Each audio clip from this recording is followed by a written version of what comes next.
هلا حبايب، شلونكم؟ تعالوا اليوم نغير منظر هاي الكوشات. اول شي راح اسوي الحلقة اللي تكون بالوسط اللي هي هاي. راح اخلي الخيط الكبير فوق الخيط الصغير بهذا الشكل، وادخل بالسنارة واسحب هذا الخيط بهاي الطريقة، واخلي شوية الدائرة شوية كبيرة حتى اشتغل بيها على راحتي. بعدين اذا اريد اصغرها. اول مرة راح ارتفع 3 سلاسل داخل هاي الدائرة. خلي بس تشوفون شلون هي هاي الدائرة. راح ادخل من هنا واسحب الخيط الكبير والزم الدائرة بشكل زين، وارتفع 3 سلاسل، 1 2 3. راح ابدي اشتغل عواميد. العواميد اللي راح اشتغلها الف الخيط على السنارة وادخل من داخل الدائرة اسحب الخيط مرة ثانية.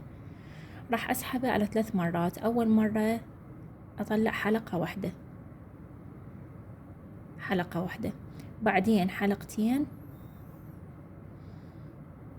بعدين حلقتين، بهذا الشكل. ارجع النوبة الف الخيط على السنارة ومن داخل الدائرة اسحبها، وهماتين اطلع حلقة واحدة، وبعدين الف الخيط واطلع من حلقتين، والف الخيط واطلع من حلقتين. راح اسوي كم وحدة وياكم حتى تشوفون يصير واضح عندكم اكثر. حلقة، حلقتين، حلقتين، الف الخيط واطلع من حلقة، والف الخيط واطلع من حلقتين، والف الخيط واطلع من حلقتين، الى ان تصير عندي ويا هذا العمود الاول واحد اللي اشتغلنا اللي هي 3 سلاسل، يصير عندي 24 عمود داير ما يدور. كملنا 24 عمود. هسه راح اروح اقفل بالغرزة الثالثة.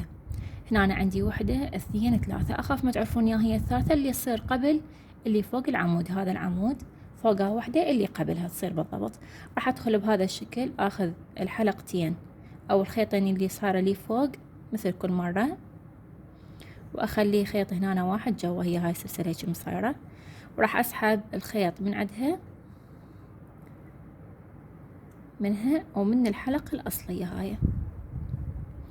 بعدها راح ارتفع أول مرة 4 سلاسل، 1 2 3 4، وبعدين النوبة 3. يعني هذا اعتبره عمود، وهذا اعتبره الفراغ اللي راح يصير بين عمودين. هاي 3. هسه تعرفون شنو الفكرة. أنا اشتغلت هنا بهاي السلسلة، راح أترك 1 وأروح على بصفها.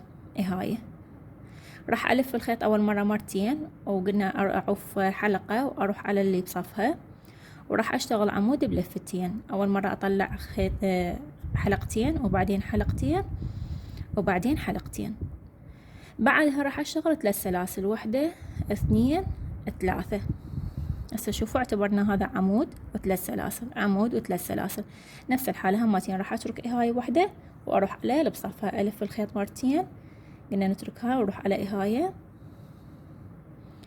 راح اطلع حلقتين، حلقتين، حلقتين، وهماتين اسوي 3 سلاسل، 1 2 3.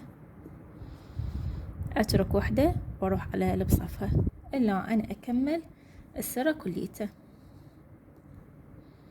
من أكمل السرة لازم يصير عندي 12 عمود و12 فراغ. حتى أتأكد أن الشغل صحيح لازم يكون 12 عمود من هاي و12 فراغ من هاي. بعد ما خلصناها نحسبها 1 2 3 4 5 6 7 8 9 10 11 12. 12 عمود وطبعا 12 فراغ. هسه سويت النوبة 3 سلاسل، هاي آخر شي، وراح أجي هنا بالسلسلة الرابعة. هاي 1 2 3 4. بالرابعة راح أقفل السطر. هماتين أخلي حلقتين، هاي خيطين اللي فوق وخيط 1 اللي جوا، وأسوي غرزة منزلقة.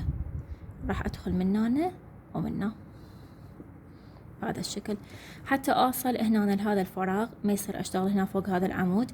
نفس الحالة هماتين راح أدخل هنا وراح أسوي غرزة منزلقة ثانية هنا بس حتى أوصل لهذا الفراغ.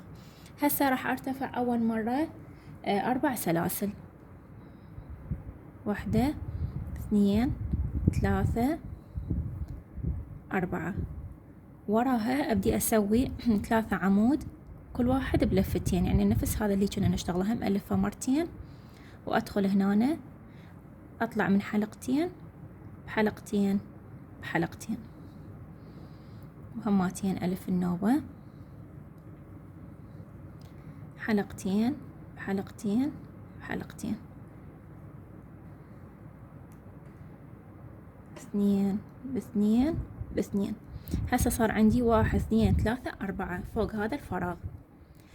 راح اسوي الفاصل بيناتهن 4 سلاسل، 1 2 3 4، وارجع النوبة اشتغل 4 عواميد بالفراغ الثاني.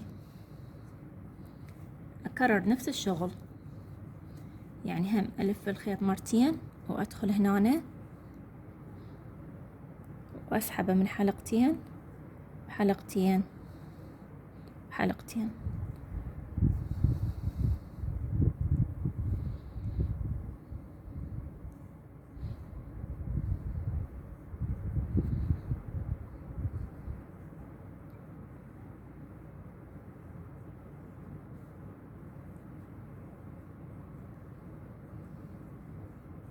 هاي صارت عندي 1 2 3 4، وراها اسوي 1 2 3 4، وابقى اكرر هذا الشغل الى ان اوصل الى اخر واحد.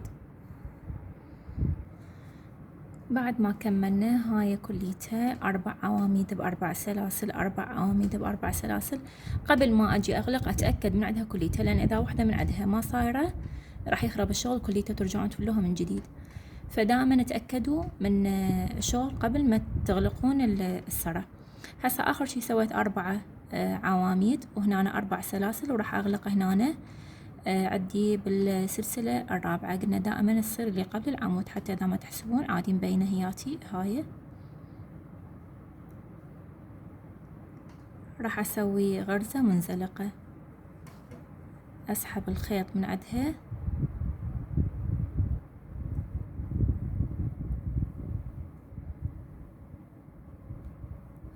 ومن الحلقة الأصلية اللي كان بيها. بعد ما كملنا راح امشي بغرز منزلقة الى ان اوصل هذا الفراغ. يعني هسه هاي انا اشتغلت بيها، ادخل بهاي الثانية هماتين اسحب الخيط من عندها ومن الحلقة الاصلية، واروح على اللي بعدها نفس الحالة، هماتين اسوي وحدة منزلقة، وعلي اللي بعدها، وهاي اخر وحدة. وبعد ما اسوي باخر وحدة هماتين اروح بهذا الفراغ نفسه، هماتين اسوي وحدة منزلقة هنا. هسه راح ارتفع 3 سلاسل، 1 2 3، اعتبرها عمود، وابدي اشتغل بهذا الفراغ. اشتغل 4 عواميد بلفة بسلسلة ب4 عواميد بلفة. هسه اني سويت هاي اعتبرتها 1، هذا الثاني، هذا الثالث، وهذا الرابع. هاي 4 عواميد، وراها اسوي سلسلة واحدة، وبعدين اسوي النوبة بنفس الفراغ هماتين 4 عمود بلفة. هذا 1 2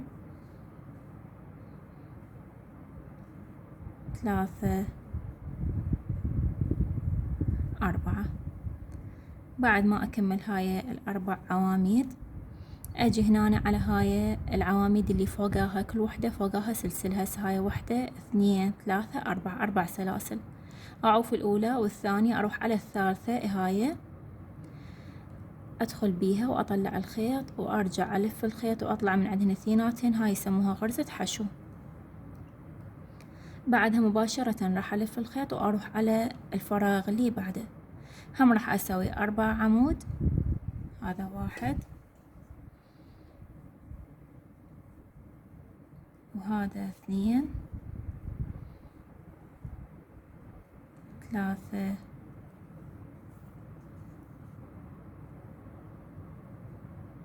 4. بعد ما أكمل 4 أسوي سلسلة واحدة وأرجع النوب بنفس الفراغ أسوي 4. 1 2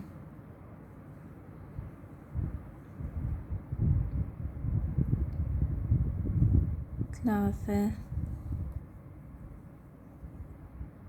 4. وبعدها قلنا نحسب 1 2 3 على الثالثة أروح وأسوي غرزة حشو بهاي الطريقة إلى أن أكمل كل هاي الفتحات اللي موجودة هنا وأوصل إلى نهاية السرة. بعد ما كملنا هذا السطر كليته وصلت لآخر شي اشتغلت 4 عمود هنا 1 2 3 4 وسلسلة 1 2 3 4. آخر شي راح أشتغل هنا مثل ما نشتغل كل مرة بالسلسلة اللي موجودة بالوسط أشتغل غرزة حشو وأغلق السطر بالسلسلة الثالثة اللي من العمود الأول اللي اشتغلته هنا. فعندي هاي 1 2 3 هاي الثالثة راح أدخل بيها وأسحب الخيط من عندها ومن الحلقة الأصلية وأسوي بعدين غرزة واحدة أو العفو يعني سلسلة واحدة وأسحب الخيط من عندها بهذا الشكل. ونفس ما نشتغل كل مرة ندير الشغل هنا ونبدي نعبر هذا الخيط اللي ظل من أي مكان أنا أقدر أعبره حتى ما يبين من الشغل.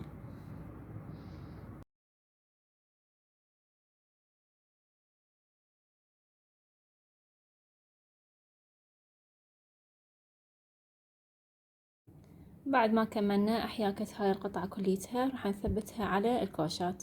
أنا بالنسبة لي عندي هاي الكوشة يعني حشاية وكاملة ومخيطة من جميع النواحي، فأنتوا إذا عندكم قماش عادي تخلوه عليه. أنا هنا ما راح أفتحها، راح أخليها مباشرة على الكوشة. نخليها بالوسط ونجيب إبرة ونخلي بيه الخيط نفس اللي احنا حكنا بيه هاي القطعة، وراح أبدي أشتغل بس على الأطراف. هنا أدخلها مكان بحيث ما تبين وأبدي ألوفها على من كل جهة عمود واحد. يعني من هنا راح أدخل هنا بين العمودين هاي بالوسط تقريبا وألوفه عليه بس هيجي مرة واحدة، وهنا أنا أطلعه من الجهة الثانية يعني أوصل إلى حد هنا بهذا الشكل إلى أن أكملها داير ما يدور.